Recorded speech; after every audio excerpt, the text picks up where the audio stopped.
Pereke moni Malawi wonse kuti monire mwatandalauli muliuli mweule mwachoma bwanji mwaswera bwanji moni mwadokera tani mwosaliwa mboma la 29 kumene kuli Amalawi ambiri ku diaspora tikupatse moni muziyankhulo zilizonse zimene mayankhula kumene muliko. Lero tabwera ndi muvi omalizira wiki ino pamene tikuyamba ndingoti wa wiki yatha chifukwa wiki tayamba lero. Pamene tikuyamba lero ndiyo tikubwera mivi ina iwiri kutsogoloko koma timafuna titseke wiki iyo ndi muvi wathu onena ubwera dzulo. Ife amuvi kapena nditi ife amene timayankhula pano tikumabwera kumagawana nanu kapena kukudziwitsani kuti dzikoli likupindika pati, likukolana pati, likulephera pati, nanga tingachite chiyani choti zinthu zilongosoke. Ngakhale nafe tikuthamangira kukhala chipani koma sitingasiye kulangiza, sitingasiye kukupatsani masomphenya amalawi kuti koma zikanati zikwende chonchi bwezi zili bwino. Pachifukwa icho ine ndimafuna lero pa 20 August mchaka 2023 tithandizane kuona zimene tikuona ifeyo, inunso mudziona maso omwewo amene tikuona ifeyo. Mutu wathu wankhani lero kuti dziko lathu lingasinthe pokhapokha Malawi tonsefe titavala zovala za mkuntho, titavala zovala za napolo, titavala maovololo oti ndife anthu oti tikhudzana ndi kupanga zinthu mwasanga moyenerera komanso mwa nthawi imene pa Chingereza kuti titakhala kuti ndife revolution. Kupanda revolution dziko ili silidzapita paliponse, silidzakwera, silidzatukuka, kudzakhala kulira mbado ndi mbado. Koma zonsezi zaonongekera pati Amalawi. Ndimafuna ndigawane nanu pang'ono kuti ndale zimene dziko lathu linakhazikitsa 1994 sizinali ndale zoti asinthe dzikoli, koma zinali ndale zonena kuti kagulu ako kamadya ndiye kakwanitsidwa kakhuta. Tilowe gulu lathu litidye tikhute, dikachoka ife bwenso gulu lina adzadye so adzakhute. Ndi mmene Malawi alili ndi andale athu. Apa sitikunama chifukwa chake tikuyemphera zinthu choti nonse muyikira umboni kuti nthawi zonse pamene kwabwera boma latsopano chiyankho chawo chimakhala chimodzi, tapeza mulibe chilichonse kuboma. Boma lingabwere, chipani chingabwere amenasomawo mwawo, tapeza mulibe chilichonse kuboma. Nthawi zonse chiyankho chimene timalandira ife, nthawi zonse ndi chimene chikuti mboma mutapeza mulibe chilichonse. Mbali inayi mudzapeza kuti andale awa akamafuna kuti alowe mboma amayankhula kuti tikachotsa katangale sadzakhalanso. Kungolowa iwo 1 week yachiwiriyo mumva kuti ndalama zamba kukhutuka kubedwa.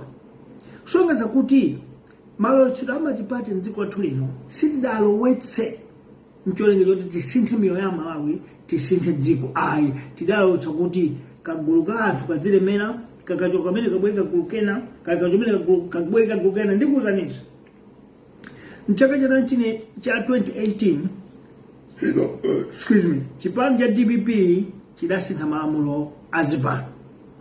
Mbuyomo zipani za ndale zinalipo 55, koma malamulo atakhwimitsidwa kuti aliyense amene afuna kutsogolera chipani azikhala ndi anthu mamembers mwamboma onse 28 a dziko la Malawi. Zipani zambiri zidapezeka kuti sizinakwanitse, ndiye malo mwa zipani 55 zipani zimene zinakwanitsa kupanga ndondomeko imeneyo ndi zipani 13 zokha. Ndiye pa 2018 paja anakweza mtengo olembetsera zipani, anakweza malamulo oyenerera.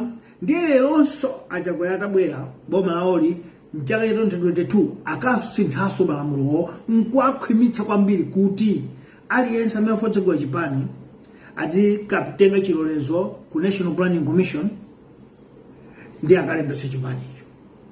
Kuamva ndondomeko zake kuti muzimve mkozana kuti kodi dziko lathuli tikulifunira bwino kapena iyayi. Chifukwa National Planning Commission pamene ali pakali pano alibe masomphenya aliwonse, akuwerenga masomphenya aboma ili limene lilipo lamakonga sipati kuti iwo afuna Malawi adasinthe mchaka cha 2063. National Planning Commission ikuyenderanso pa zomwezo. Ndiye pali zipani zimene zingathe kubwera mwansanga ndi kudzatemeza dzikoli muzakatero. Koma pokale funa chikalata choti mulembetse chipani akuti mukhale ndi chikalata choka kwaja ku masomphenya wali 2063 aja. Mawu amenewo ndiolepheretsa ntchito imene ndiolepheretsa anthu ena Malawi ena amene ndikuthekera ndi ukadaulo otanga sinthe dzikoli kuti alephere. Pachifukwa chimafuna ndikuwuzeni kuti dziko lathu ili popanda Amalawi tonsefe kugwirana manja ndi kuchita kamvulumvulu kosesa chilichonse sidzatheka kusintha. Izi ndikuyankhula chifukwa nthawi zina mukhoza mafunsa kuti tsono kamati andalewa mese nuso ndiwe iwenso ndi wandalewa. Zona ifetu yathu ntchito yeniyeni ndikumenyera mafula a Malawi, koma kuti ndikhale chipani ndinu Amalawi munanena kuti yayi mfundo izizi zikanakhala zoti zili mbomamo ndio dziko litasintha. Ndipo ambiri munakhala munena kuti kodi chifukwa chani achakwera osangokutenga ukhale nduna, iwo osakutenga ukhale chena chita chake kudzithandiza kapena advisor. Ambiri munatero chifukwa mudaona kuti pali luso, pali zoonadi, pali chilungamo. Koma poona kuti sanamve achakwera, sangamvenso chifukwa munthu wakuba sangene munthu osaba, ndiye adamuti yang'ana. Ndipo poyamba chipanichi sidapanga ifota ati mana mipando ayi anali maganizo ayo Malawi. Ndiye munanena kuti pakuti awa akulephera kumva safuna kutenga malangizo anu tangoyamba ni chanu chifukwa dziko lino mpamene timayamba lathu. Koma masomphenya athu amakhala kuti dziko lonse lidzitemenuka. Dziko lonse limenuka Malawi osatemenuke kuti tisinthe tisamayendetsa minthu libe zina lili mbuyo. Izi ndikuyankhula chifukwa chonena kuti maboma 5 aliyense akamayankhula zake amati kadzalowa ife tidzotsa katangale mbava zonse zidzagwidwa ndipo chuma chidzayenda bwino komanso miyoyo idzakwera kokhala kuti yako ndiye katatu. Amayankhula zimenezo chipani chilichonse kungolowa mboma munthu mukapeza kuti atseka pakamwa, oyankhulitsaja atenga mutu wawo ikamuchenga saoneka. Pamene Amalawi tingazindikire kuti ndondomeko ya ndale imene tidakhazikitsa 1994 sinali yoti idzakweze Malawi, idzakweze miyoyo ya Malawi, idali yoti kagulu ka anthu awo bola chipani chimenecho alutologemo. Nchifukwa chake mwina Malawi kuti mukhale phe mudzamvetsetsa kuti tife tikunena zoona chifukwa mupeza kuti munthu mmodzi walowa chipanichi chikangogwa akukalowa chimene chawina, chipanicho chikangogwa akukalowa chimene chawina, chitsanzo a Brown Mpinganjira. A Brown Mpinganjira palibe chipani chimene sangalowe. Anali ku UDF, adzatuluka kulowa DPP, adzalowa People's Party, adzalowa DPP, lero ali kumangonga sipati a Brown Mpinganjira. kuti mufunsa kuti tsopano inu mmene mumachita muchani fani ndinu katswiri pandale ndi experience mmapanga chani mukamva kunena kuti sachita chilichonse koma kuti mufufuze Brown Mpinganjira amadziwa kuti ukangolowa ndale za mapwevupwevu zapezeka matenda wa business apezeka makontrakt ya boma apezeka chifukwa amachoka chipani chupira chipani onse kumalisa amalawi tu kukhala ndi anthu otero ndi tidziwire kuti tilibe masomphenya chifukwa ndale kapena boma umakhala ndi chiganizo chako chiganizo changa chikuti dziko lidalite ndi ukachoka nzeru zako zokalowa ena kumene kuja kapatsa kuti ine mmene ndakulowanimo imabweretsa nzeru izi koma dziko la Malawi pandale zimene takhati kuyendetsa 29 years ndizonena kuti kagulu ka anthu kalemere kakachoka pamene pakabwereka gulu kena koma osati kuti dziko lonse lilemere zimene zimafuna mumvetsa Malawi sikuti dziko lonse lingalemera osatheka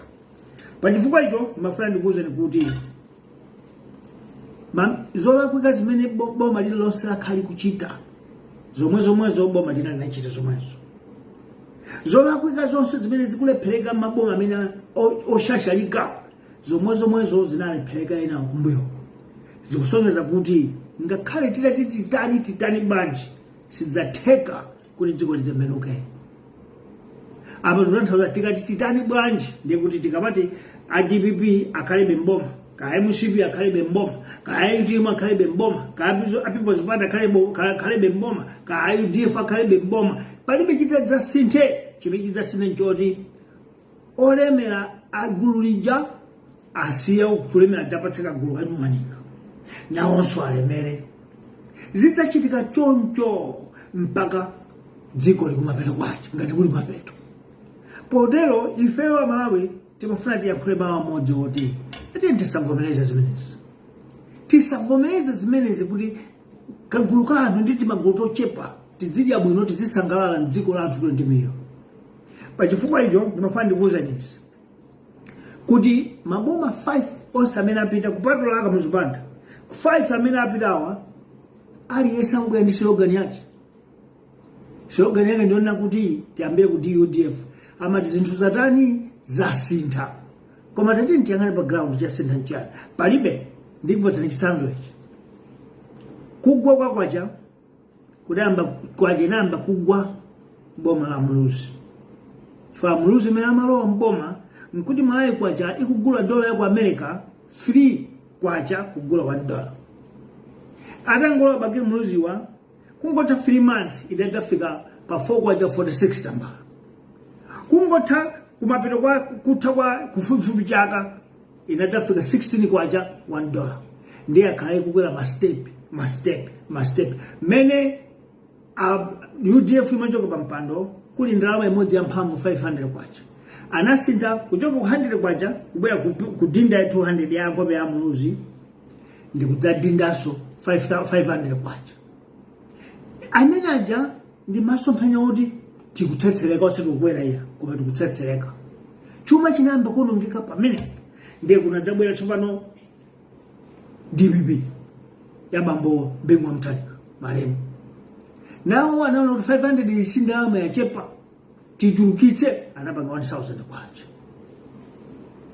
kumaona kuti dziko likutsetsekera kudzanje kuchoka kwa DPP kubwera People's Party yosaiwerenge chifukwa silingawerenga tali office kulalibe anali caretaker ongosamalira mpando wathu ena kubwera DPP yachiwiri anataka print ndalama choka pa 1000 kwacha kubweretsa 2000 kwacha yapepa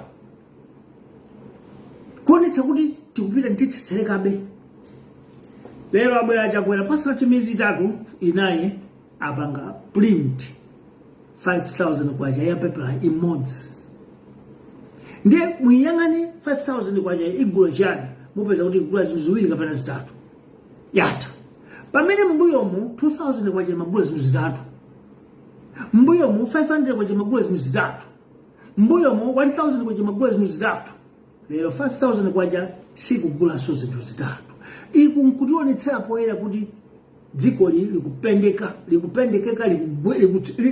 likutsakamira kapena ligwera mdzenje zakitsanzo lero lipale tiwempha panopa dzana ilo ya Malawi kwacha ndi dollar amagula 1000 kwacha ndi 100 lero ya Malawi ndikuza kuti Malawi kwacha yagwanso mwachisisi lero kuti mukagule dollar mwina mukhale ndi 1350 kwacha ndi mukagula $1 imodzi. Izitu ndizisonyezo zoonetsa kuti dziko likugwa. Izi ndizisonyezo zoonetsa kuti dziko ino likugwa.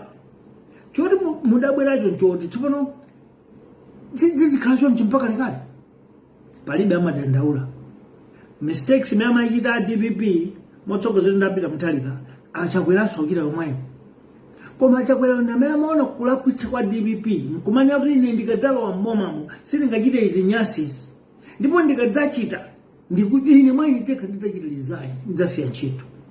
Mawu amene aja achinyenga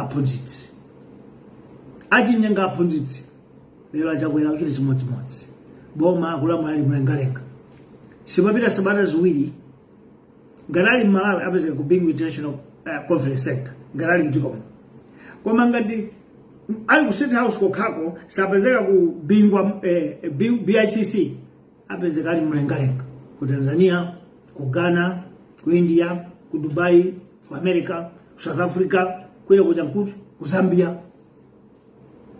Umafusa kuti tsopano dziko lilikwera ndi maulendo awa pamene Amalawi fiteno khala chete kuti akuyankhula anawazi titamvere ndipo tatenti atsatire kuti angazikwalitse chifukwa kumayang'ana m'maso mwa anthu kuti awa akuyankhula zoti akhoza kusinthadi kapena pamalo ndikuwuzeni mmene ife tikuonera pali zambiri zimene zikupangitsa kuti dziko lathu liwonongeke zambiri kwambiri katangaleyo komanso kusowa mantha ndi kusowa manyazi kwa atsogoleri chifukwa lero kuba kulipoyera pambambanda chifukwa mdziko loti ngati dziko pa dziko lapansi pano kupeza boma likukagula zinthu m'malo lakwika tiyekezo likukagula fertilizer mbucha mugulitsa nyama tsiku limenelo ndeti boma limene ligwe pokhapokha wina adzuke mu bomamo anene kuti ya izizo sizikundikhudza akadapanga ndi awa ndipo apolisi pakali pano akuamanga koma achakwera sanatero anangokhala chete nkuchotsa ndunayo ngoyichotsa nkutenga amene ali nkomidia yogula fertilizer kubuchayo khala nduna pamenepo tidziwiretu kuti tapindika poti silingathe kuongoka dziko lathu lopindika nditu silingaongoke khale pamwe ndi Amalawi mayiko anzathu amati akasinda boma chimene chimayamba kutukuka choyambirira chimakhala chuma chija pa Chingereza kuti economy chimenecho chimene chimayambirira kukwera koma chiona kuti chuma chikupita mchibwerechi dziko lathu lino tisinthire maboma 5 chuma chathu chimakhala chikuzondoka chikati kuti mwina afuna achilongosole bwino chimakhala chopinimbira kumalayo kumene koma bomawo 5 mapresidenti wo 5 ma vice president 5 koma chuma chikungotsetserekera kudzenye nthawi zonse. Pachifukwa cha Malawi tikuyenera kukhala ochenjera kwambiri chifukwa tidzikabe magulu akuba mboma tidzikabe magulu akuba mboma mu nthawi zonse ngati sitisamala. Tingasamale bwanji tikuyenera kumvetsetsa kuti kukhala mboma sindiye kuti ukhale mwana wa ujeni. Kulamulira dziko sikuti uchokere banja lakuti kapena uchokere mtundu wakuti kulamulira dziko ukhale ndi ukadaulo oti umatha kudziwa kunena kuti ndikhale ine pampando pa ndikagonza izi zaoneka kusintha kumene ndi kulamulira dziko. Koma Malawi mwathu muno kukuzani chilungamo Malawi maboma 5 abwera nthawi matipati alibe chisomo ndi chikondi ndi dziko la Malawi, alibe chisomo ndi chikondi kwa nzika zonse, alibe. Bola iwo ndi anawo akhale pabwino, azibale awo zibwenzi zawo zikhale pabwino, pamenepo iwo moyo wakwana ndipo akhoza kupha ngati mufuna kuti mwalande pano chifukwa sadzalola kuti adzakhale chidzile mpete za zibwenzi zawo zija adzaoneka ngati opusa kwa azikazi anu kubanja umene akwatira. Amafuna adzikhalabe otchuka ndi adzayesetsa china chilichonse mpaka aphe. Tingatani Malawi tikuyenera ndithu ngati dziko ulendo unoka uno tiye vota moyesa kwese kwaje mkumati ama degree ndeta ayesa ama phunziro ndeta ayesa koma lepera tatiye ndingotenga munthu mu street museumu titaona kuti amene wangatani amalawi ameneyo odereredwayo ndamanja sintezo sezi chifukwa ameneyo akufuna kudzaonetsetsa kuti Malawiyu akhale wafungwa labwino, Malawiyu akhale ndizo chitika zoyenerera, Malawiyu adzichita chinthu modalira dziko lathuli osadalira munthu wina ya ndi tikatiyankhule nkhani nakuti tsono uyo tidzakhulupirira bwanji opansewu mudzakhulupirira pomumva mawu ache kuti akuyankhula mawu amveka kapena wapansewu mudzakhulupirira kumamva kuti akuyankhula nzotheka chifukwa timayankhula ku Muvi kuno nzonena kuti wina aliyense kangwa chipande change atangozipanga adopt zimenezo dziko likusinthiralo pa chuma, dziko likusinthiralo pa makhalidwe, ngakhale pa chitukuko kusinthiralo. Ndi ngati ena amene mwamvera makampeni a zipani ziwiri a Ford ndi UDF mudzapeza kuti zimene akuyankhula kumeneko amamvera ku Muvi kuno malangizo amene timaperekawo.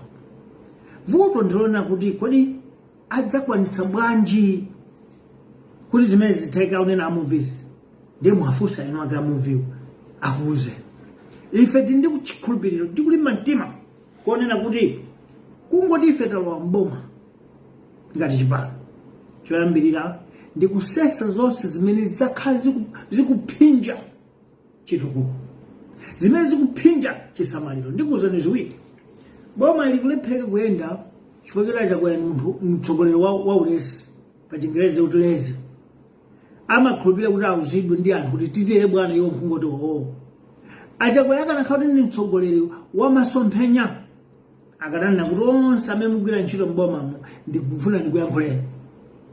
Kungopezeka munthu akukhalira fire, kungopezeka munthu akukhalira pasi pa dolo pake zinthu za bizi za boma, amene ntchito yathu ndipo amangidwa. Achakwera sananene choncho amakhalanso nawo ngati munthu ngati ine omalirafe kuti komatu anthu amboma mukuchedwetsa zinthu anthu amboma. Inu mese ndinu president mwapachidwa mphamvu kuti inuyo mulamulire dzikoli, ndiye ngati munthu wina akukusokonezera na mapulogalamu anu bwanji osanchotsa apite ku khoti koma kumuwuza so khoti kuti iwe ufuna kukira mbuyo uyu amachite zononga. Koma achakwera ndineni chilungamo achepa nazo, alibe ludzu, alibe mphamvu yoti angatiwuza dziko kuti ngati ndi president kuti ziteke osateka, chifukwa ni munthu wa ulesi akuonekera kuti munthu wa ulesi. Ulesi wabwera bwanji pakuti upresident akakufuna ulesi wabwera chifukwa kuti iwo anawo abale awo akumtundu kwawo ndi amene anayambirira kukhala pa ndondomeko ya katangale. Ndiye lero maboma mwa anthu ambiri amajora president athuwa ngokonda katangale. Taona nimene alemera au taona nimene alemera taona ndiye ife ndiye nawo salamba kusolola. Achakwera amathubwera manja dandaula pa stage kuti aya mapepa lawo mpaka chaka yathunda sana sayinidwe. Mukudandalira Malawi ndiye akamuzi wa office kuti tasaina nisanga kupewera kwa mtsogoleri, kupewera kusowa kwa daulo ndi kusowa luso kwa mtsogoleri. Ndiye Malawi tikuyenda kukhala ndi mtsogoleri akadzati walowa tsiku limenelo kudzakhale kusintha. Tsiku loti mtsogoleri watsopano wafika kudzakhale kusintha, kusesa pamene takhulupirira. Ndikuwuzaniso amakire muzi atangolumbiritsidwa pa Kamuzu Stadium kangale pa 21 Mei pamene ali pa stadium pompo ananena kuti kuyambira lero ndende ya Nzereka, ndende ya Mikuyu itsekedwe ndipo onse ali kumene kwatuluke. Ndiye kuti mtsogoleri wanyona utani wafika.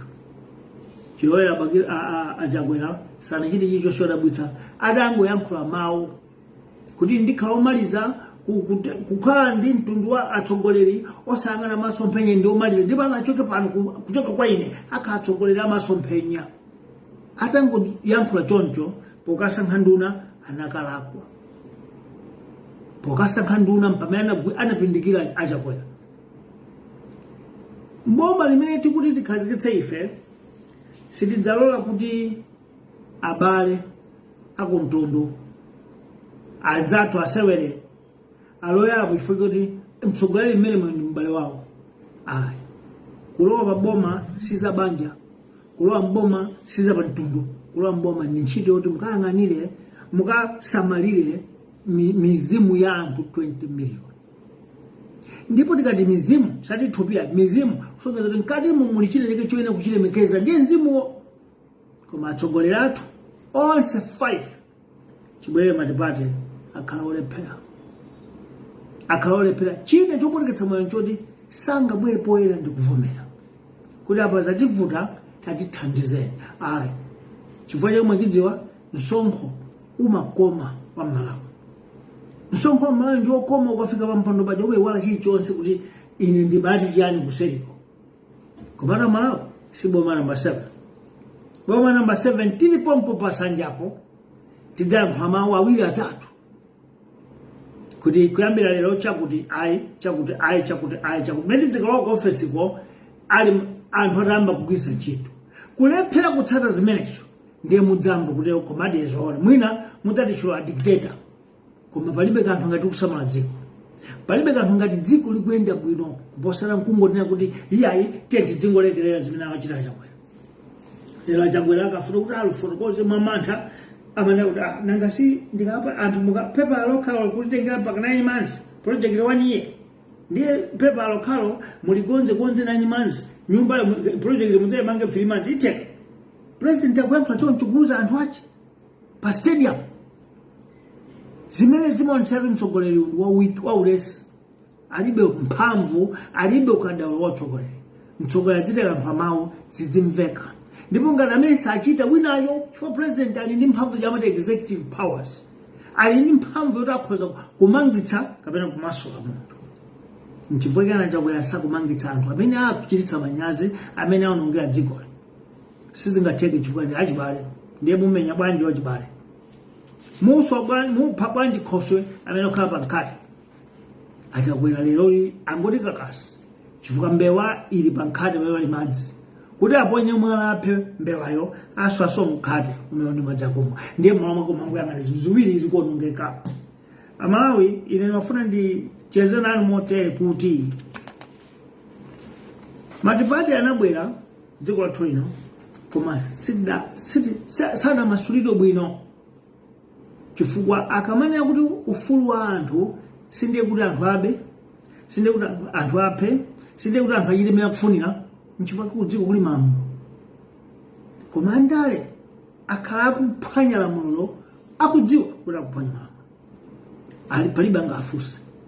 Nchifukwa ife tikuti masection angapo constitution yathu tidzayenera kuwasungabe.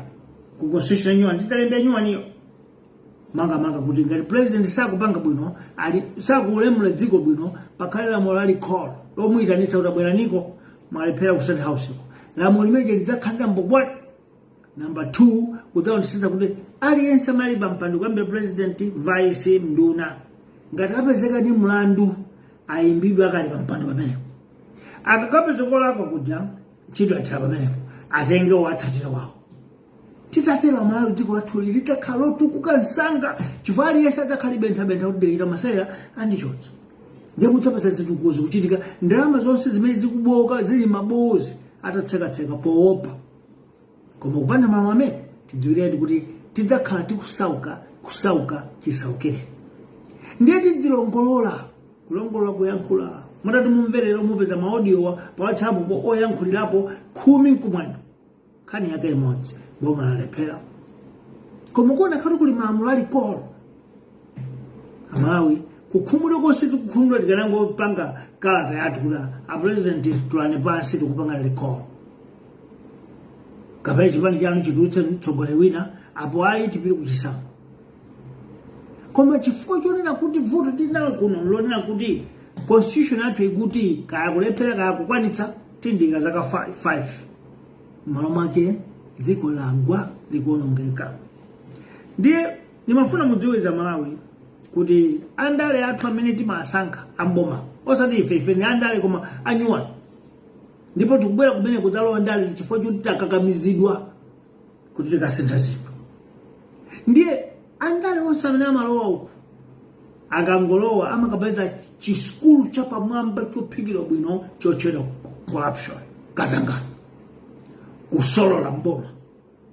Ndiye palibe mtsogoleri amene amalikonda dziko la amene kuti izozo ndiyimitse zimachitika meko mwanza atokera ku Zambia, ku Tanzania, ku Mozambique.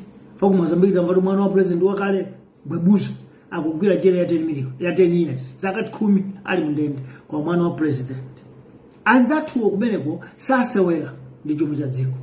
Kumalawi kunoko ngalali nduna achibwenzi cha nduna othamanga nayo anduna fa kuti chibwenzi ndi kuthamanga naye ku MG2 ngatali amenewo sangagwidwe. Nchifukwa chake mutapeza matenda ma contract aboma amapatsa anthu ngati amene anja fanda chibwenzi cha nduna, chibwenzi cha president, chibwenzi cha vice president. Mwapeza ali ku Dubai kagula zinthu. Dziko likatalowa khaliwiriro tiwale kuti lidzatukuka. Ndeje tidzutsa ife pano kuti lidzane kuti sitingalekerereza ndi Malawi. Ife ndi nzika za Malawi. Sitingalekerere kuyang'ana anthu ophunzira bwino akuchita za chibwana zosayenera mkungo yang'ana.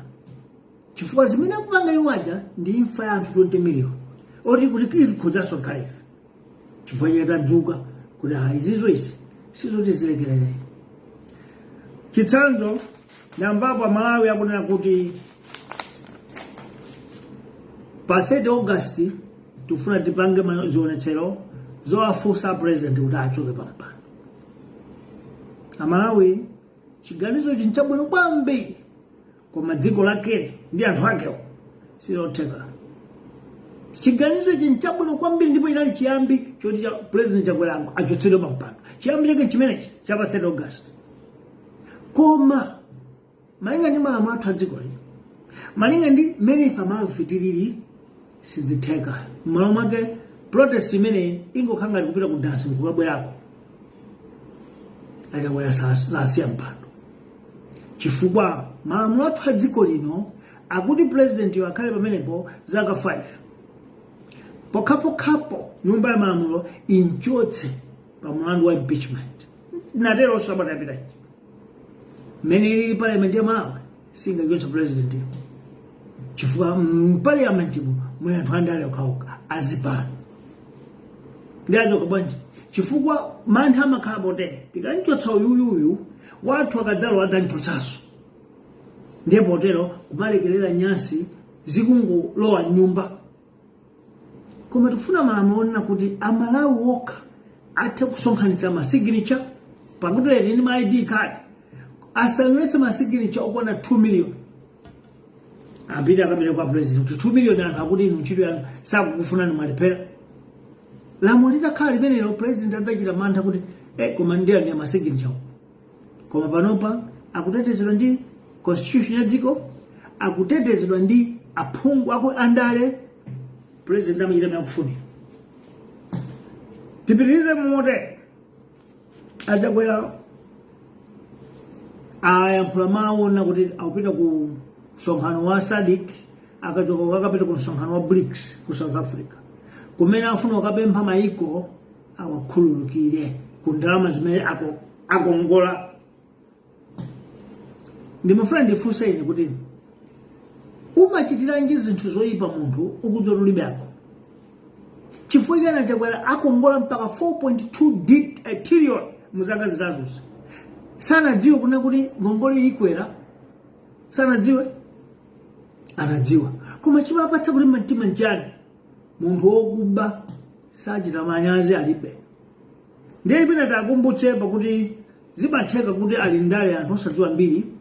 Dziko lathu lino ndi dziko limodzi mwa mayiko osachepera ka 41 osaukitsitsa amene mu chaka cha 1996 bunga la IMF ndi World Bank momugwirizana ndi United Nations anakhazikitsa chamati HIPC, Heavily Indebted Poorest Countries. Ndipo dziko la Malawi dali limodzi limene apindula nawo nthawi imeneyo atsogoleri ake ali Bambo Bingu Malemu Bingu Mutharika.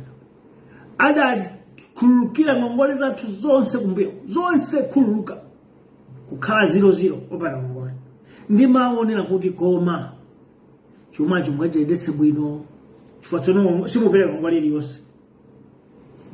Zinatheka atangobwera kuno abingwa mtalika chaka chimodzi chachiwirichi mmalo moti ndalama zimene amakongola zimene amayina kubweza kongolezi zigwire ntchito ya misewu ndi zina zotero zinayamba kulowa m'matumba.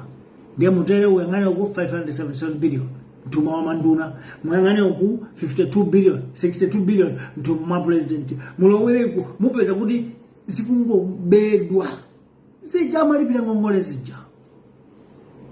Lero achakwera kamanya kuti ndofuna kapemphapo dziko la India litikhulukire ndalama imene kongo 14 million akafusidwa kuti kodi inu ndi nokha anthu okhulukiridwa kulibe ena kuti dziko lapansi kunoona akakhulukiridwa. Simunakhulukidwe inu 2008 mwatani ndipo akafusa kuti kuyambira 2008 kudzafika lero ngongole kufika 8 trillion. 8 trillion imene yachita ntchito yanji tationetsani kapena maproject anje amene mwapanga ndi aima angoima tikaone kuti upatse ndalama. Achakwera sanga taonetsa kaliwosa for zawo zonse zibabebala kwa background palibe. Ndiye kuti tiyembekeze kuti achakwera akakhulukidwe ndi dziko la India chimodzimodzi ndi munthu kumakwa dziko tira weka titira kwa kufupi kuchita zinthu zosatheka sizingatheke kulibe dziko limene akhulukire Malawi chifukwa dziko lapansi lonse likuzoti dziko la Malawi limodzi amene limanthu wakatangale. Ndipo tikudziwa tonse ndi dziko lapansi lomwe likudziwa kuti 4.2 trillion akongola achakwera sidapita ku ma projects aboma kuzituko za boma yapita mtumba mwa anthu andani. Nchifukwa chake ena afuna kutegula mabanki, ena ategula maloji, ena agula manyumba ku Santon ku Jumbe kuku, ena agula manyumba ku America, ena agula manyumba ku Dubai. Ndalama zake zimenezo amakongolazo. Ndiye lero mwachita mwaja ukakoa mupite mugawo mayiko akuti atikhulukire palibe dziko limene lingamve. Ndipo ngati mumalangiza president olangiza nauze kuti asataye nthawi asamangono ngati tikiti ya ndege ndi zakudya kumapita kumalo kuti sakakolola chilichonse. Ayamba liti maulendo awo achakwera chilowere mbomamo akhala kuyenda pa Chingereza mali globe trot wayenda mwana wa mwamuna mbali yake iti mungatose Eastern Europe, South Europe, akani Western Europe, America, Asia, waenda mtu mkuu. Mu Afrika muno ndiye osati waenda bwanji. Dana ila wanaye ku Tanzania, dziko linalo wanaye ku Zambia, lero ku Angola. Kuja ku Angola ku South Africa. Kwa South Africa kumina katatu konse kakwenda. Nchiyani chimene abweretsa chakwera patembo ku Malawi kulibe. Ndi mlatho wanji umene ukumangidwa waba mwamba odabwitsa kulibe. Ndi nsewu wanji ukumangidwa wautali kulibe. Akunadira 6 lane yochoka pali Ngazi ukafika ku parliament 5 kilometers kunyadiro kopya na kulapozana kuti zimene zija kamuzubana nazilemba kale mabuku zinali maplan kale poti apataka high court apataka stadium apataka zinali konzedwa kale 1975 chabe achogolera ubera ngofuna azide implement azichite ndi asadnamize kuti tukupanga chituko chote aya Malawi. Nimafuna ndi yankhulepo izi kuti boma la Tonse Alliance motsogozera ndi Congress Party likhanga ndi boma la anthu akhungu. Boma anthu akhungu oti otofuna ndodo kuti jatosera kuti akupita kuti. Sakudziwa kumene akupita, sakudziwa chimene akuchita. Lero likumamva achina Boni Kalindo ndi bungwe la Malawi First akunena kuti atukachotsa president wina akhoza kuvomereza kuti komatu nzoyenera kuterodi chifukwa mkuluyu walephera kuipa kwache sachita act pa chilichonse chili chonyasa ochabu sayankhulapo sachitapo kanthu 30 billion idalowa mbuchare sidabwezedwe kumadzamvano madzulo ake kuthawa zaka ziwiri kuti ati ndalama zeso zabwezedwa kuyang'ana kalatayo umaona kuti skulu ndiyoyipa ikakhala kuti m'manja mwa chigawenga. Skulu ndiyoyipa ikakhala kuti ili m'manja mwa chitsiru. Skulu ndiyoyipa ikakhala kuti ili m'manja mwa chitserekwete. Skulu imakhala yoyipa ngati ili m'manja mwa anthu oti utsogolere mutumo mulibe. Chifukwa amagwiritsa ntchito skuluyo molakwika ndizizo amakangula fereza ku butchers.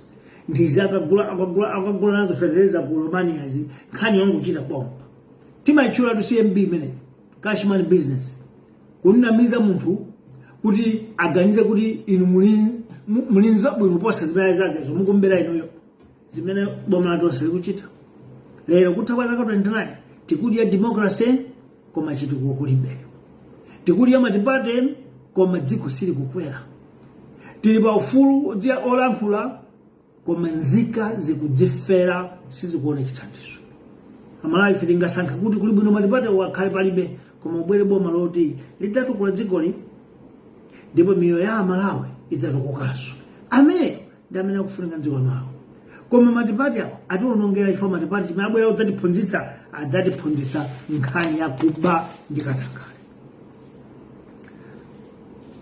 kupitirizapo imafuna kuti amalawi timvetsetsane bwinobwino kuti ngati tidzisankhabe anthu ake omwe amene tikwadziwawa oti amathoka kukongola ndalama kuti adzalipire malipiro amakongola ndalama kuti adzakhale ndi malawasi amakongola ndalama kuti abe ndeti dziwireti kuti dziko ili lili mutcheni mugoli inu ndi ine tonse tikapita achakwera ndi gulawo akapita fa mbado uliwonse umene uthe kubwera watsopano tidziwe kuti mbado umene kubwerawo tikuphikira manzunzo tikukonzera ng'anjo ya moto kuti udzafikire kupserera koma sindinaonepo kuti alipo kholo amatha kumkonzera mwana wake moto kuti apserera funso loti nanga president awo mphamvu ninzira uzitenga kuti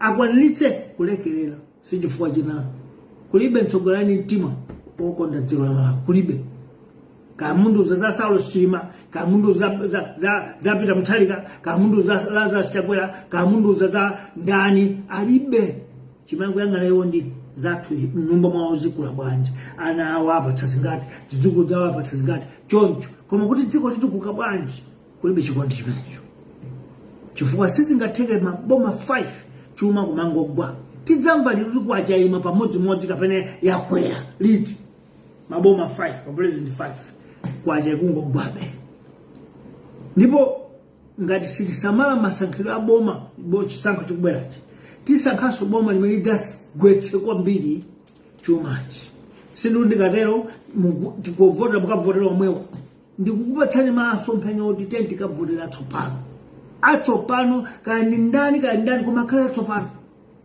koma akhale kuti akayankhula chinthu chidzichitika osakayankhula zinthu lero mawa nkutembenuka iya adziti akati no ndi no pompo ku prison pompo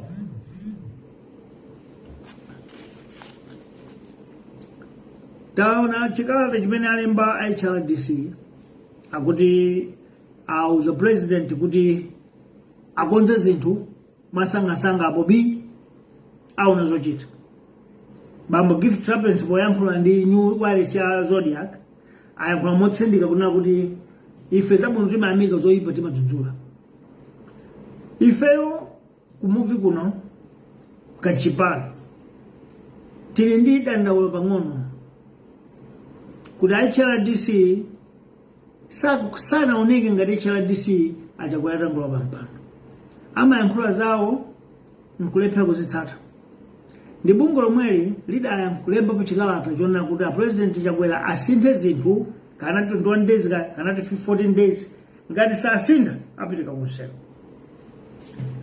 kuti mafusa bambo gift trappings kuti zimene munalemba ndondomeko zanu zija Chakwera anazitsata sanatsata munapita kunseko sanapita kunseko munachita chani anakhala chete tsono ife ngati chipani tikutha kuona kuti izo ndi ndale za HRDC zimene kuchitikazi boma la tonse pochita mantha ndi mdipiti umene kubwera pa 30 August adzutsawa kuti nanunso tayankhulane mwina mwache kuti akhale ngati akugawa kuti ambiri asapite ku bungwe latsopano lija la Malawi First akhale akutsatira HRDC koma ndimafuna ndiyankhulesi amalawi anatsegula maso akudzota HRDC mbali imodzi ya boma izi zakuyankhula sangazichita sanazichita mbuyo azichita lero ife tikanati ngati kuli kuti HRDC aunena zoonadi akalumikizana ndi achina bodi kalindo onse akaendera limodzi ndiye kuti akumva kuwawa amene akumvera ena.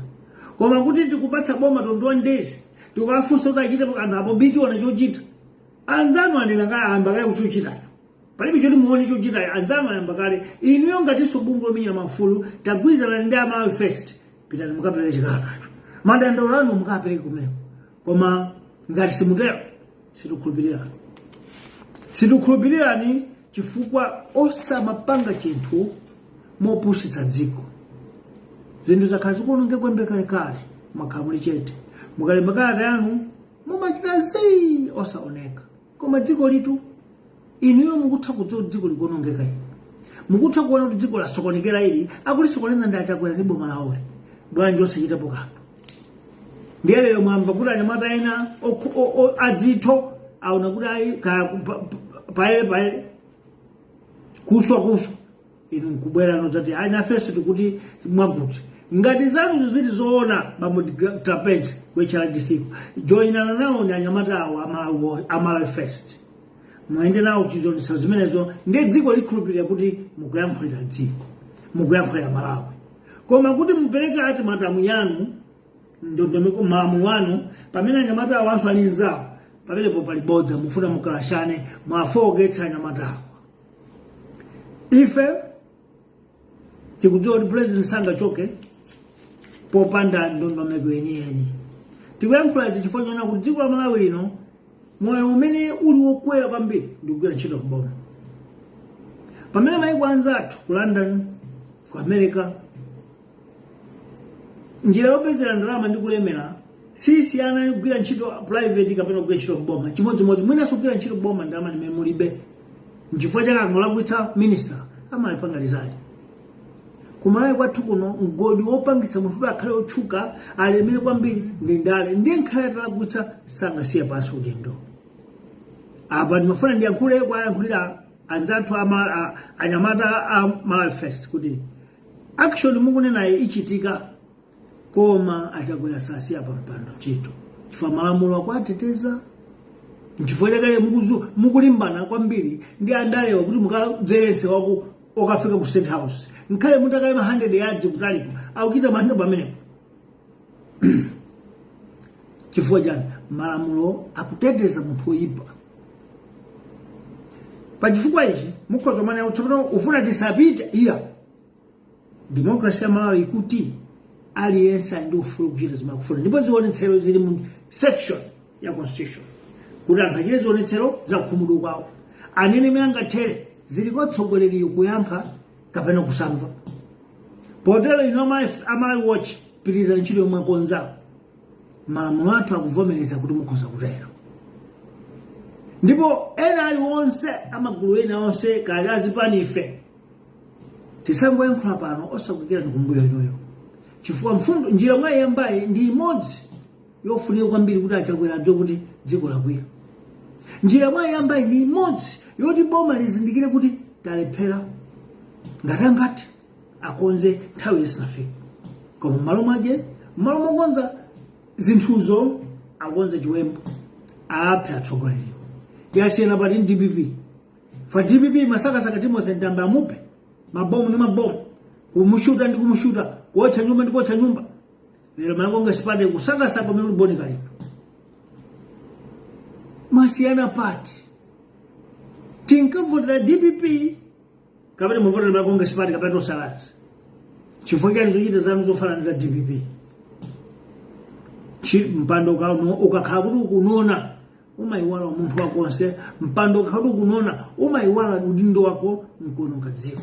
Amalawi ndimafuna ndikupempheni komaliza kuti tiye tikhale pansi mozama mmakwalalamu malokeshonemu mtaunimu m'midzimo tikhazikitse mabranch a Muvi Wachilungamo Revolutionary Party kuti mukhulupirire kuti chipani ichi simmene zimakhala chipani china tikuti kwanuko kumene muliko muyambitse mabranch chairman musankhana konko secretary musankhana konko.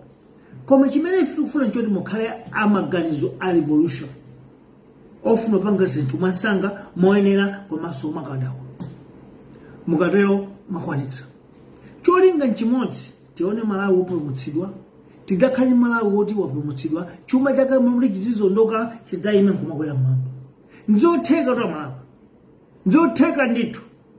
Achakwera nakhala kuti sanasokoneze posankha nduna zawo zachibale 4.2 trillion isikanabedwa. Koma kunali kuti takhala tili kunja kwa boma zaka 26. Ndiye afe mukudziwa mabanka kuti nyumba tidagulitsa ndi achakwera namba kubweza zimene zokaya kubweza zimene nkumakongola. Lero mene udzazindika kuti tabwitsa mochedwa pachifukwa ichi tikuti nthawi ino Malawi tigwirane manja. Amene ali nkumbi kuthekera kuti akhoza kuwathandiza anyamata awo apita kunsewu, tiye ndathandiza amenewo. Chifukwa chiyambi cha mawuwo ndi chimenecho. Izi ankhola cha disizi sizokhulupirika iyani. China tamva kuti bunga la MRA lili ndi account ya paderadera private account ya pafupi 1 trillion kwacha. Kodi account imene ndi ya boma kapena ya anyamata akunja kwa boma? Tifuna yankho pamenepo. Chifukwa ndalama zinze misonkho. MRA imatolera misonkho ya Malawi. Tsono ngati akatsegula account bambali ndi yachiyani. Tifuna chifotokoza anduna aza osafari takhanya au tandifotokozera tikati dziko kuti account imeneyo ndalama zake zichokera kuti ndipo ndizandani. Boma la Chakwera pomaliza penepo lakamba kuti ilo likufuna kuchepetsa maulendo, kuchepetsa madyedwe ya ndalama. Koma tikang'anitsitsa mkati mwa dziko muno MRA yomwe ikuyamba kuphunzitsa anthu ake ali aba trainees kuloji kukasungu kani kumangoji kusalima kaphunzitsa anthu. Ndiye tukhala Malawi wansi kuononga ndalama. Koma boma lili pa austerity measures kumanga mpango pamimba. Achakwera amene alamula limenezo amaphwanya lamulo okha akhala kuyenda pamwezi amayenda kawiri katatu, pamwezi kawiri katatu. Akakhala kunyumba konse apezekali ku bingu kuyenda kufuna ma allowance. Tsono kumanga mpango pamimba ko ndiye kuti osanamiza anthu. Chifukwa anthu a Malawi santhu opusa. Pomaliza Amalawi mutiyang'ane m'masomo.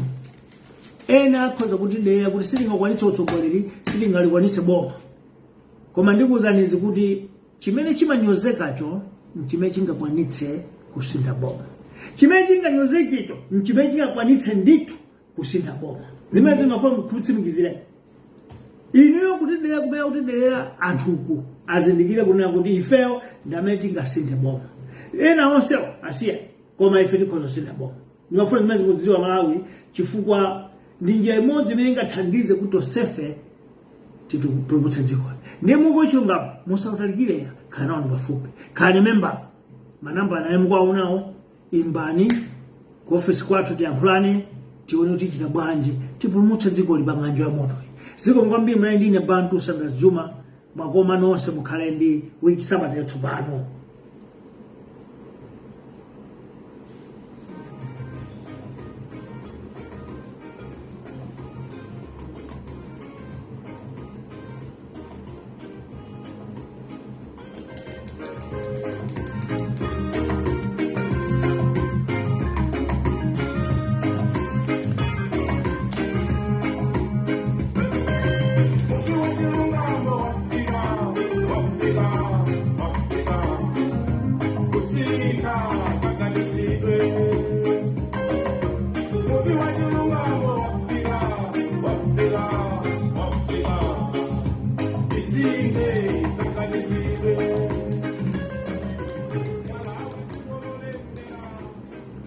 Monire Malawi, mwadandauli, muliuli, mweuli, mwachuma bwanji, mwaswera bwanji, moni.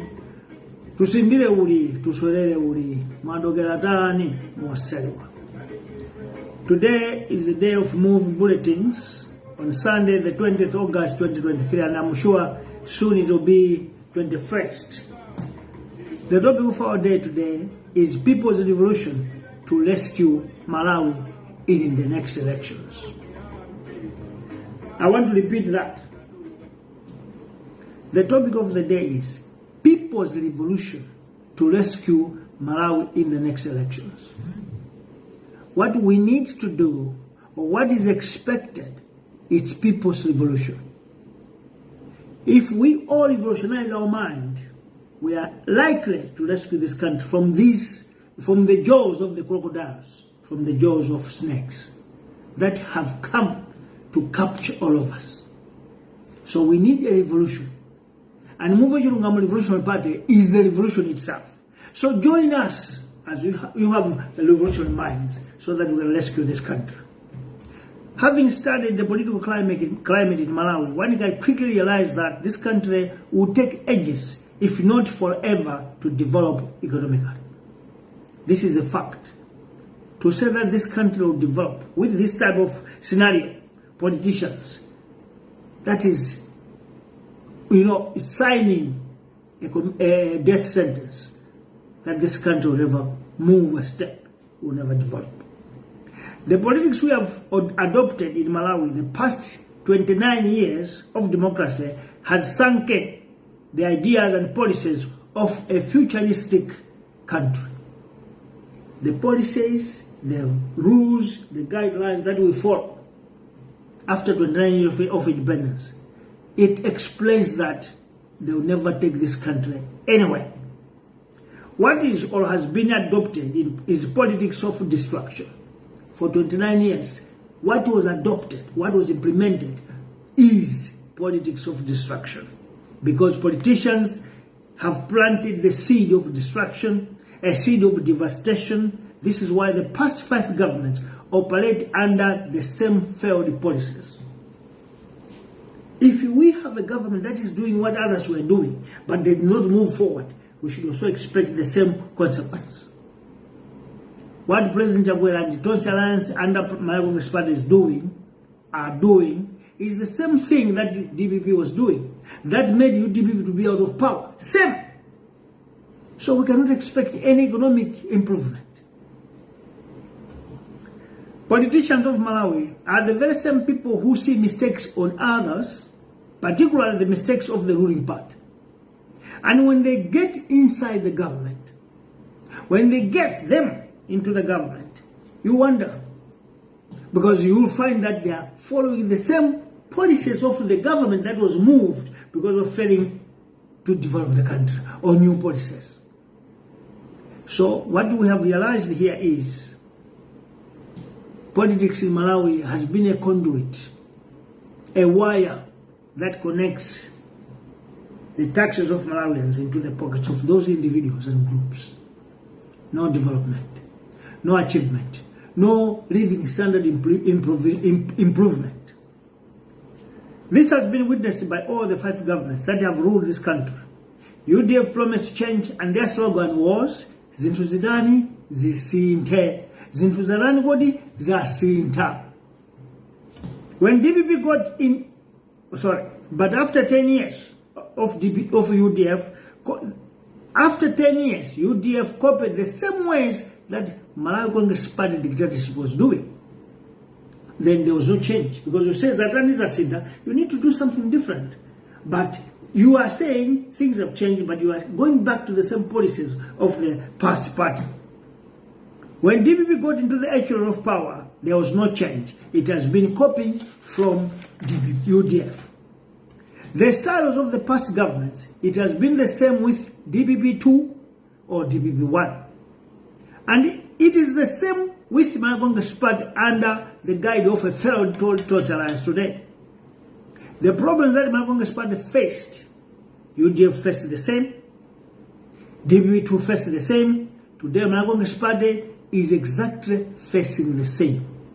They have failed to stop corruption, they have failed to deal with corruption, and they have failed to stop looting of state coffers. But what have they done? Pocketing all the money. Meaning each and every government that comes, their duty and their job is to come and loot for their pockets, for their children, leaving the country crying, leaving the people suffering. And the consequences, it's high skyrocketing of prices, of commodities. That is pushing citizens not to live life. Because if you cannot have money, you can't buy. If things are very expensive, where is the money? When you question, the power and the value of our currency, the kwacha, has kept falling with highest margin. Malawi kwacha was trading 3 kwacha to $1 in 1993. In a space of 29 years, the kwacha has lost its value to the point where kwacha has fallen trading 1,500 or 1,300 to $1. In 29 years, politicians have managed to fall the kwacha, to devalue the kwacha to the point that a currency that was buying American dollar 3 kwacha to $1. Today, the dollar is still standing, but the kwacha has lost value to the point whereby you need to pop out 1,300 kwacha to get $1. Now, I want us to look at this with sober eyes. When you question all the 5 governments as to why they failed to fix the economy, you will not find a proper and reasonable response. They want to give you an answer. When sober minds look at this and study the reasons behind the fall of our currency, you will find that it is because of politicians. Looking deeper, you will find that out of all 5 governments, no government, no president, no ruling party had found a solution to fix the ailing economy. The collapse of any nation starts from devaluation of its currency. If you want to know that the country is falling down, look at the power of the currency, the value of the currency. So once you see that the currency of that country is falling down, you must know that the economy is falling. And Malawi is one case in point. Malawi is going through collapse. We are soon going to be declared bankrupt. I don't know now, being a nation, if you are bankrupt, what happens? It has to be bought, perhaps. IMF will come to buy, or World Bank will come to buy, and will remain an annex of another country, if we are not careful. Our economic collapse began when multi-party democracy was born in this country. That's where things started to be worse. When multi-party democracy was born, the leaders who entered into the government failed to infuse a character of ownership among civil servants and all officials in the government. They thought, because what is needed if you are a new government, you must infuse or impose new character to the very same civil servants, but they must just know that the leader on top is different because of the weight that you produce, because of the power that you show, and because of your commitment towards fixing the economy of the country. But if you go there lazy, then you won't succeed. Instead, their finite intelligence was directed into systemizing syndicate or a cartel to loot and steal. Instead, what is more sophisticated in these 5 governments is to know how to steal, how to practice corruption systematically. So when they get in, they join the bandwagon of thieves, gangsters, continue looting, continue stealing. They don't care about our country. They don't care about our people. They don't care about the children coming after us, the generation. They don't. It looks like all upcoming governments copied or emulated and were envied with the introduction of this system of corruption and looting. This is the truth. Nobody has got a heart to stop corruption in Malawi. No one has got a heart to try to do anything that he as a president can. What we have are people that are envying corruption. Particularly when you see those in the government, in other party, driving Porsche cars, luxury cars, building luxury homes, then politicians might say, let us join them, or let us form our own party so that we can go and do what they're doing. There's no leader that has stand his ground or her ground to say, as far as I'm a president of this country, this rubbish should not happen in my eyes. No one. We had a hope in 2 people, President Lazarus Chakwera and Saulus Chief. Those are the guys that showed us hope that these people can do something. Where are we today? There are more thieves than DPP itself. There are more crookery than DPP itself. There are more gangsters more than DPP. So the change was just a waste of time because nothing changed. We're in the same basket, rotten tomato. What they did was to advance or promote the system as if they don't know the damage that has been caused for the country and citizens. when they come in the government, they just come to promote or advance corruption. And for sure, my Congress Party has been a very good initiate of DPP, because the system that DPP put in place is benefiting my Congress Party today. That's why in 3 years' time, my Congress Party has managed to borrow 4.2 trillion Malaykwas. Something that DPP did not do during their reign, 6 years. But President Chakwera, Tonse Alliance and MCP, in 3 years, they have borrowed almost 5 trillion, let's say so. So, MCP is an initiate of DPP. They have been initiated by DPP because they copied all these lifestyles, the crookedness ways, the syndicate ways from DPP. Today, they are now done in a bad way, whereby today you can't even say anything about corruption. You can't even say anything about our currency. It's devalued to the West. To say that our leaders don't know the damage that corruption has caused and looting has done is wrong. They know. They even talk about in their campaigns, who will stop corruption, who will arrest all thieves. They know. But once they get in, they find corruption to be a young girl that they can't deny themselves. So if you find leaders who does that, if you find leaders that are salivating for corruption, we should know that we have lost everything. The country will never redeem itself or develop. On this, we can conclude that all political parties that came in Multiparty democracy do not love this country. That's our conclusion. Because we can't lie, gentlemen. From 1994, each and every government that comes is involved in corruption, is involved in security, but they don't develop the country. The country is the same old face that it had. The shape is still the same. So what can we say? There are parties that were formed to advance and promote corruption, advance and promote looting. That's what you have seen 29 years. Political parties don't care about the country or citizens. What they care most is the competition that those people were in. They stole so much, let's get in and steal more. That's the competition we have in Malawi.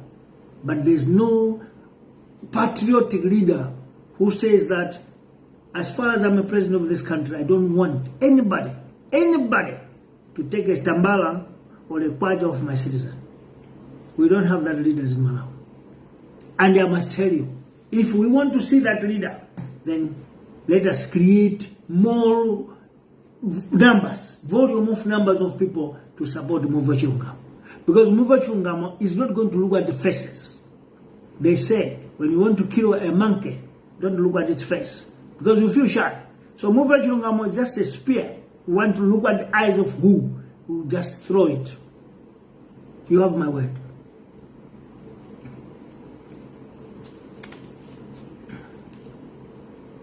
MRP was born after realizing that existing politicians adopted the system and have been practicing corruption and state looting. That's why we were born. Because we want to come and stop this. We are the first to stop corruption in Malawi. We are the first that are going to be harsher in all practitioners of corruption. We are going to be very, very harsh. That's why we say, Miguel prison will be reopened. Meaning that we are not joking. We are serious and we mean business. Because this country cannot be crying the rest of its generation. No. There must be one generation that stops all the mess. And that generation is ours. Muvi Wachilungamo Revolutionary Party. The birth of MRP has made activists leave our job and sacrifice to enter politics so that we can bring the change the country needs and require. I want you to understand, we are not politicians. We are activists. That's our little work. Our little job is activism. But we were forced to join politics so that we can go and teach politicians how to run a country. And you know what, Malawians? We are ready. We are ready. Everything is set. That is why maybe our political party is failing to be registered. After we paid everything, They are pushing us left and right. But I tell you this, as far as we are Malawians, we will get the certificate. And we are going to compete. The parliament will never be the same parliament. State house will never be the same state house. Civil servants will never be the same civil servants. You know, how are we going to change? By infusing a character of no corruption. By infusing a character of no looting. By infusing a character of ownership. Everyone who works in the government, whether soldiers or police, whatever, nurses, doctors and teachers, they must be infused the character of ownership, that this is my country, so I need to serve it. Not the country should serve me. Who are you to be served? You're just a citizen like me. So it is us to serve our nation.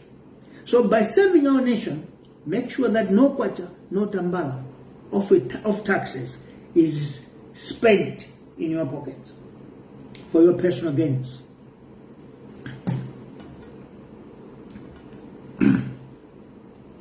In sacrificing to join politics, leaving our activism, join politics, we want to enter into the government to uproot, remove and bury corruption and state looting by imposing the harshest and painful punishments. I said that.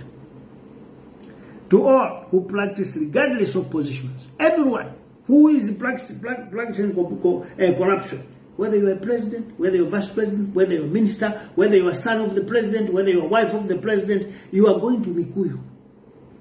And in Mikuyu, we are going to say that it's not going to be a secret prison. We will tell them what we have inside there.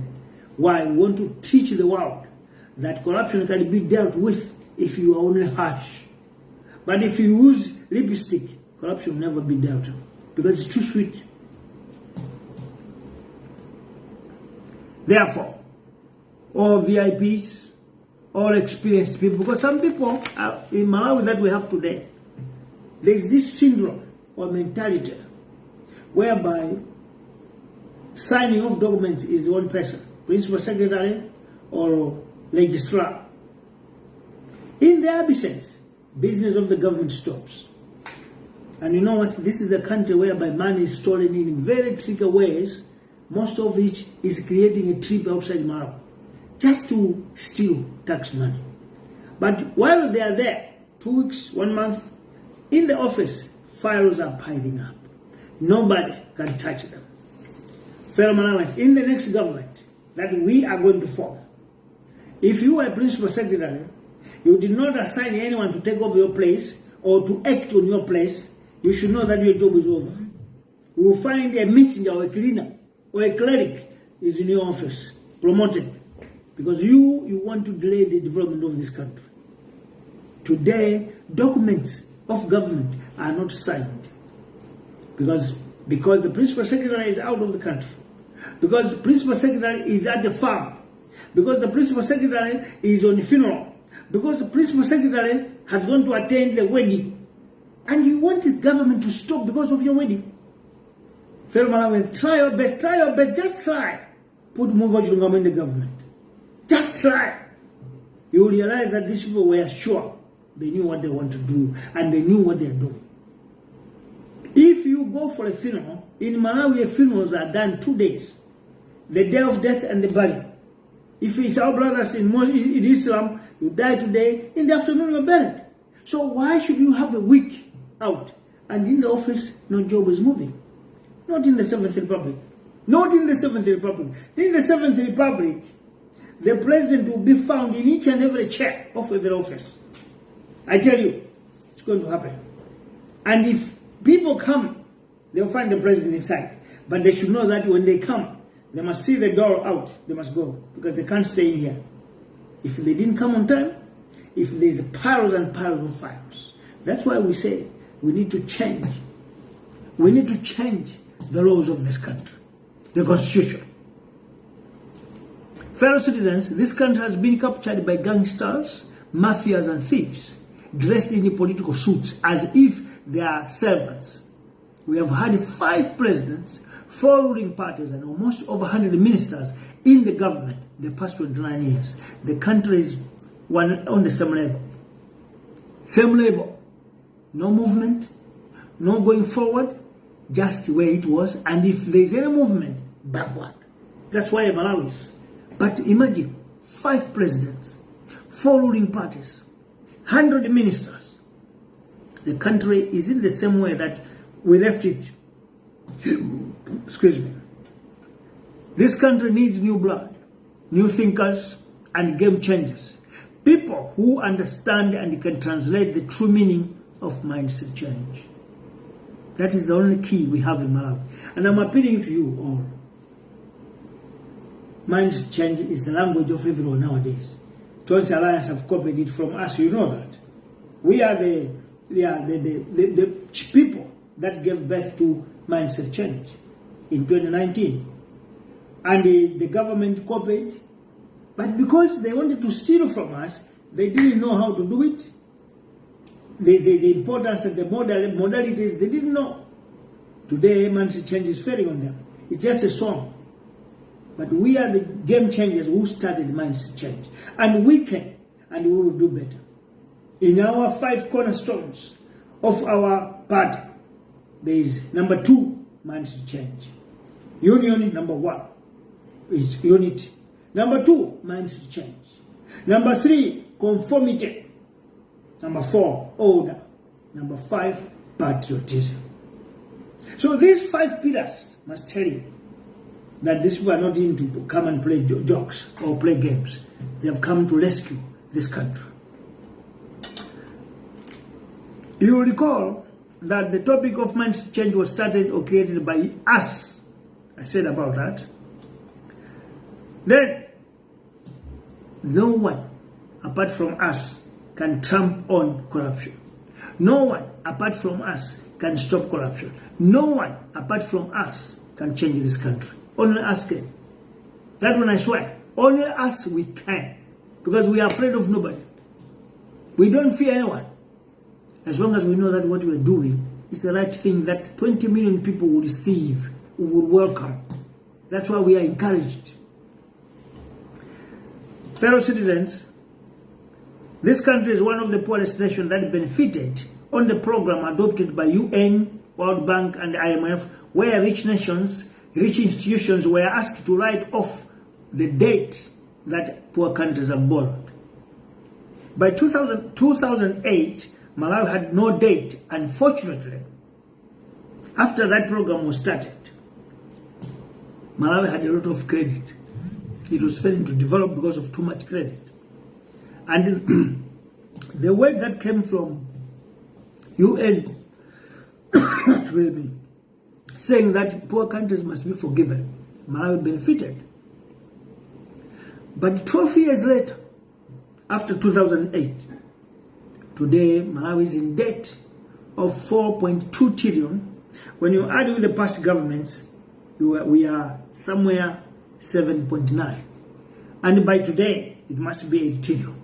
Because Chagwera's government is borrowing too much. Wherever he went to Angola and South Africa, he borrowed the money. As we don't have fuel, he's still borrowing because fuel must be available in filling stations. So we are talking about 8-point-something trillion. But in 2008, Malawi was having 0 balance of credit. We did not owe anyone because we were felt ashamed, we were felt pity by international community. They cancelled and wrote off our debt. Now, I want to answer on this point. President Chagwera, when he was leaving for Angola, he said, I have to go. This trip is very important because people are arguing. You don't go in this type of situation. There's no fuel in the country. People are suffering. There's no money. Food is expensive. How can you go on a trip? President Chagwera said, no, I want to use this opportunity to go and talk to countries so that they can forgive us. You know, you may think President Chagwera was born yesterday. He was not there before. Because a person who understands politics could remember that this country had a lot of debts before 2008. So it managed to get into what they call HIPC, heavily indebted poor nations, in 2008. And all our credits were written off. But after that, 2008, the country has been borrowing. By 2019, our credit was 3.16 trillion kwacha that DPP and People's Party had borrowed. We were zero balance. We didn't have any balance of credit. We were felt ashamed, felt pity by the international community. Now, our debt is at 7.9 trillion. Which country in the world who knows this history will forgive you or write your credit off? Which one? Tell me.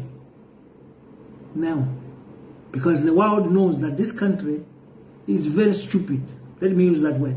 These people are stupid because they come to us, ask for forgiveness, we forgive, but when they go, they keep on borrowing. What they are borrowing, they cannot show you why they are borrowing. Where is the money going? They can't show. So there is no country that is going to hear the president's word of seeking for forgiveness. I swear, nowhere. They will rather start something else. But begging the countries to forgive, it will not happen.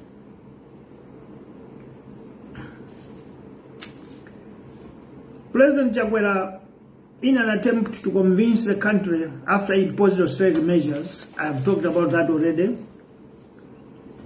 Let me go to B16. I've read the bulletins of 15 bulletins, now I'm bulletins 16.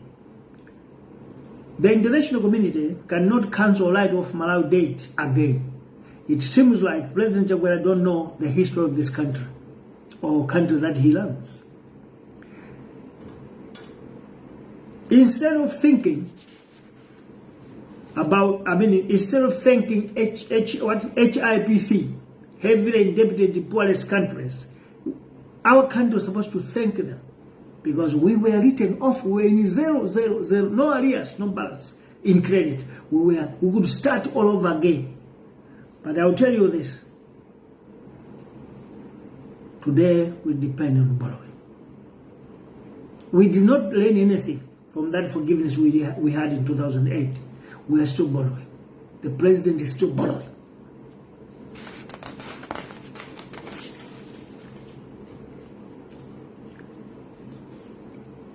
B19, bullet number 19.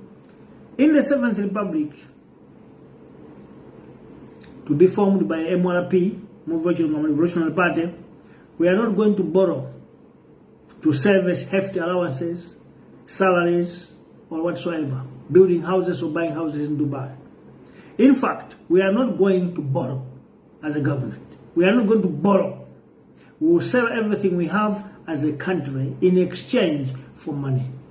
But we are not going to borrow. Because we will have to make sure that during our term, we should repay this debt of 8 trillion, whether it will be 8 or 12 or 15, because they are still in the government, they are still borrowing. We will do our best to make sure we don't borrow, but we should sell whatever we have to pay those credits, so that when we leave the government, after 10 years or 15, there should be no debt in Malawi. When our children or our grandchildren come to rule the country, they must find a country without debt. You have my word, you will do it. Some people undermine, but don't undermine us. We're coming from far, and we know what we're doing. Bullet number 20. In MRP, in Muvi Wachilungamo, in the 7th Republic, our foreign trips will be limited in SADC region and African Union. That's all. We will only attend conferences or summits of SADC and AU. There will not miss because African problem needs African people. So we'll be there, but we will never cross outside Africa. As long as we send ambassadors there, they will represent us, but we don't have stamina to travel that far with this type of economy. Until we are sure that our economy has improved, the Kwacha has valued itself, then it's fine. But we don't even see the reason why we should go to America. To do what? We don't see the reason why we should go to London. To do what? Some of us have traveled the world. We don't need to travel anymore. It's time to sit down and make sure we fix the nation, to change the shape and image of our country. And I tell you, Malawians, we are ready to do this.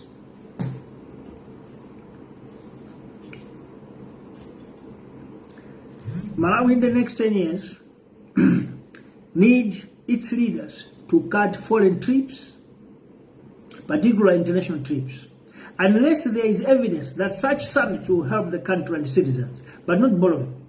Unless we are going to sell something and want to see ourselves, then we'll go. But just to go and visit when our economy is like this, not in the 7th Republic. We will rather rule the country while living in the country and do what we can within without going out. Or ministers can be assigned. But as I said, there will be no 100,000 quota allowance per day in this type of economy. That will not happen.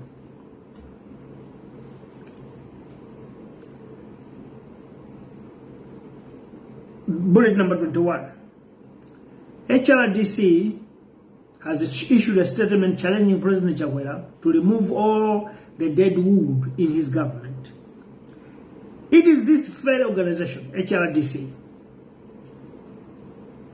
that wrote another letter 2-3 months ago giving an ultimatum to President Chakwera and warned him that if he do not follow what the letter is saying, HRDC is going to take action.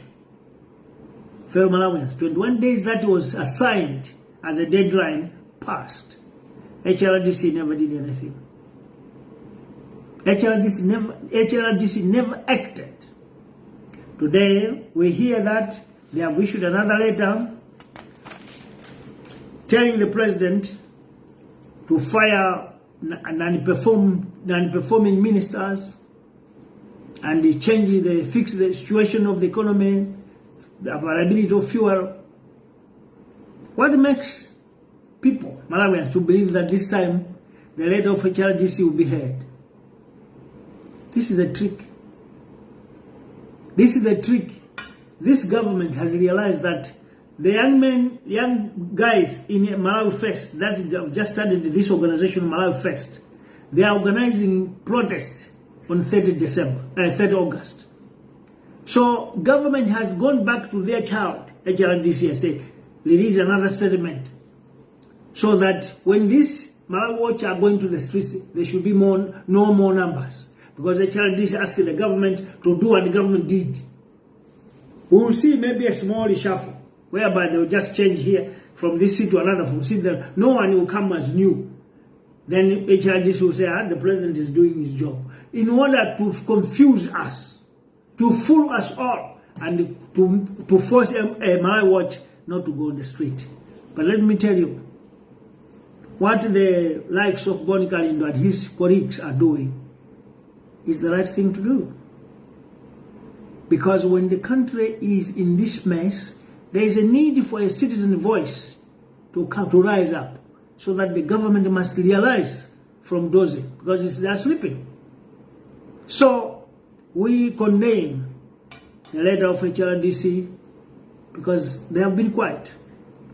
Ever since their first letter, nothing happened, and they did not take any action. But wonderfully or surprisingly, after they heard that there is another group of many organizations coming together and form Malawi Fest, then HRDC comes up. You know what we are going to say? If HRDC is not political in nature, they don't support the present government, we are saying this. Mr. Gift Trapensi, with your entire HRDC, join Malawi Fest. Then on the 30th, together, you can go to protest at State House. Then we'll believe you. But if you want to do things in your own way, that you take action, if this letter is not met, then you are not telling the truth.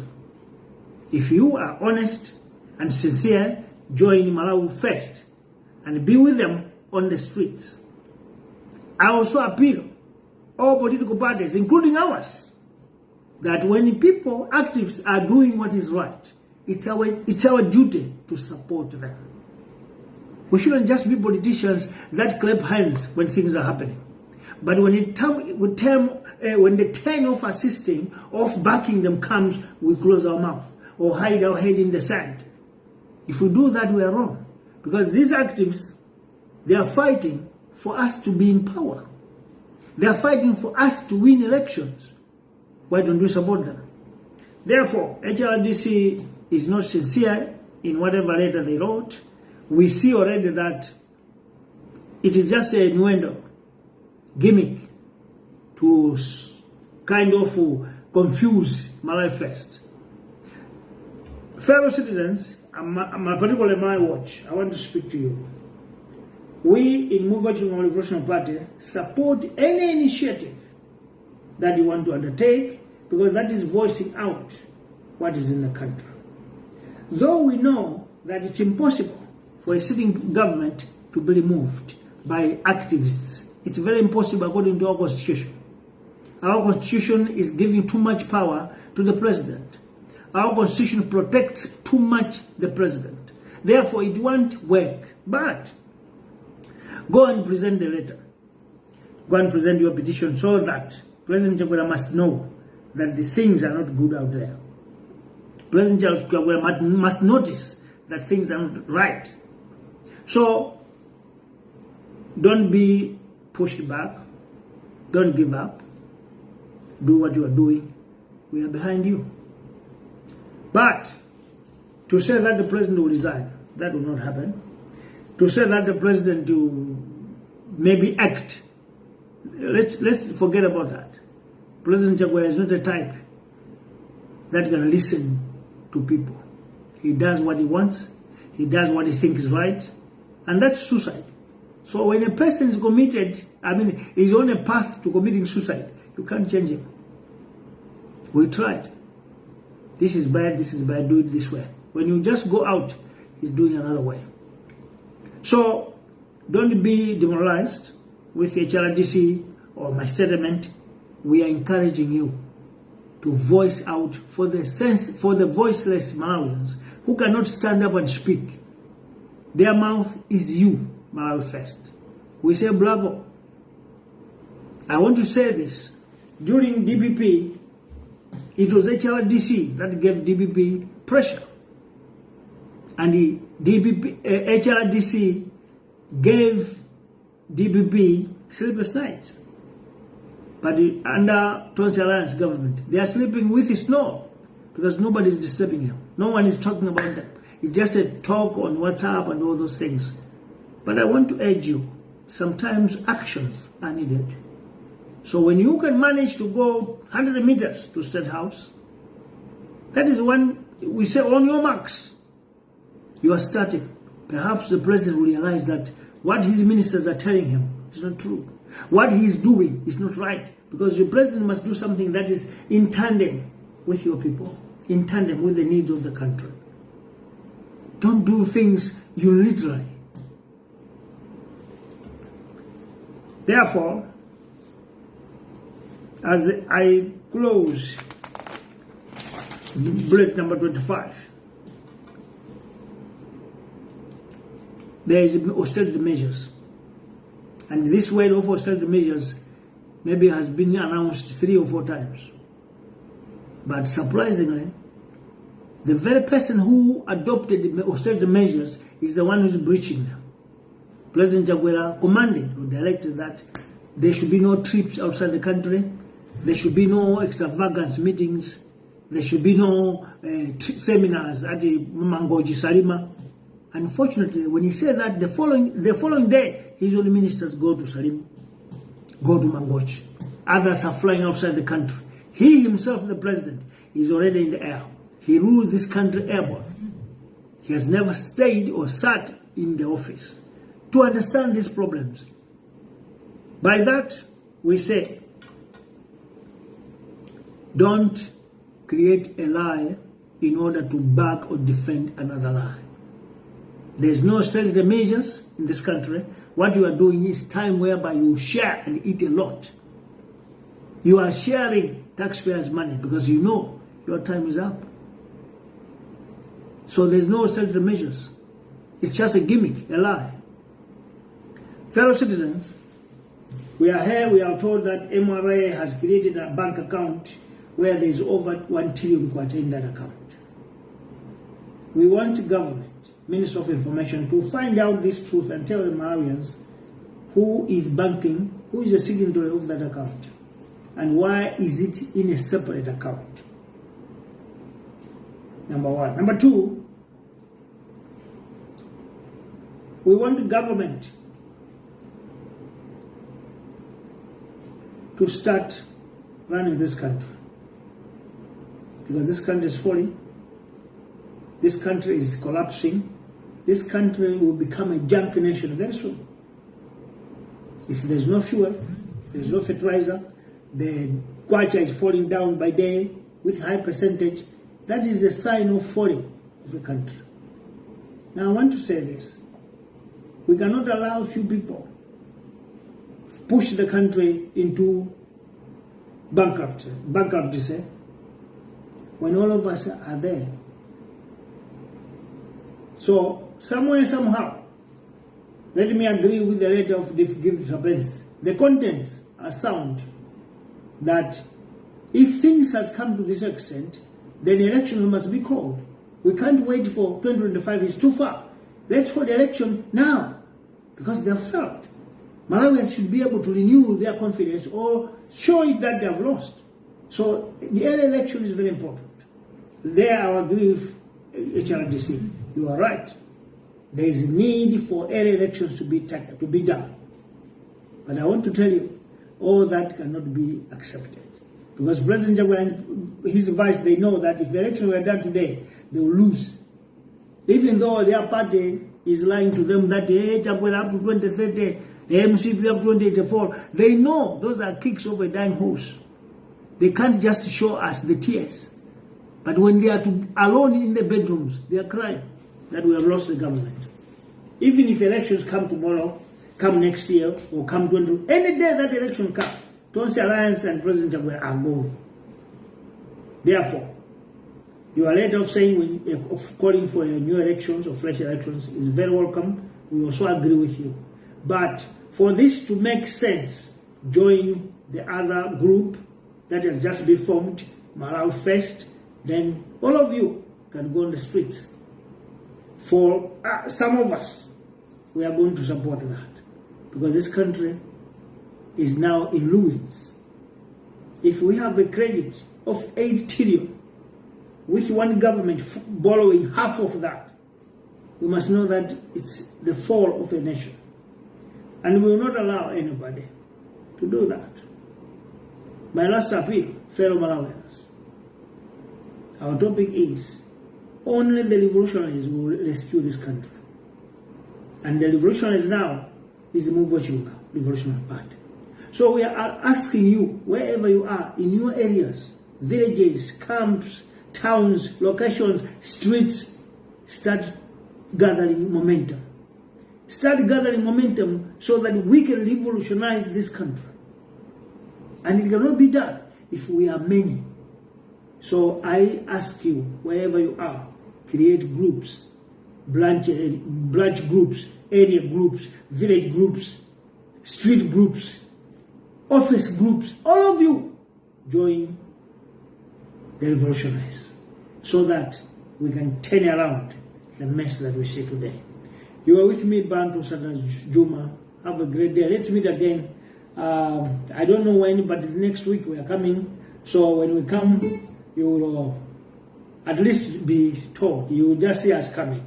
Forgive us on that one, but at least we had a chat today. Though it is too late, but at least we are right. Have a great day. Let's meet again. You will see, I can't tell you the day, but you will see us coming.